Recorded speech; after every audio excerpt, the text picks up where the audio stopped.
This is the story about the day that God made Jessica. There was a day that the God that made all of this beauty stopped everything he was doing. Everything. And he said, I'm going to make a Jessica.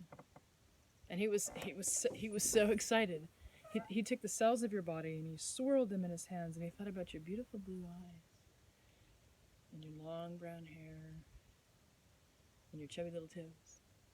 And he said, this is good. He's like, angels, check it out. I'm making me a Jessica. And they're like, wow, God, you've never made anything like that before. And he said, no, Jessica's different. Jessica's different than anything I've ever made before. And the way she sees the world and responds to the world is going to be different than anything I've ever made before. And he thought about your favorite food and your favorite animal, and your favorite color, and your love for Mustangs. And he says, this is good. He says, Jessica, I love you. I love you so much. Everything about you matters to me. Everything. The things that bring you happiness and joy, but also the things that bring you sorrow and pain. It all matters to me. And Jessica, it's my hope for you, as it is for everyone, that when I put you in the world, that you have two parents that tell you every day how much you matter to me.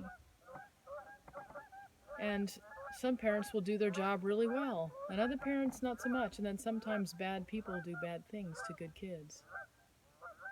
Some parents aren't around, and the world will come along and say you don't look right, and you don't sound right, and you don't live here, and you don't own these things, you don't have this stuff, and every day thousands of messages will bombard you and make you feel like you're not good enough. And it make it really hard for you to hear my voice and to remember how much you matter to me. And Jessica, I want you to know that every moment of every day, I'm right by your side. No matter where you go, no matter what you do, I will never abandon you. And Jessica, it's also important for you to know that I will never be disappointed in you. Now, I might be disappointed in some things that you say, or some things that you do, or even some things that you think about. But Jessica, I'll never be disappointed in who you are, because you're exactly the way I created you to be. And I am your biggest cheerleader.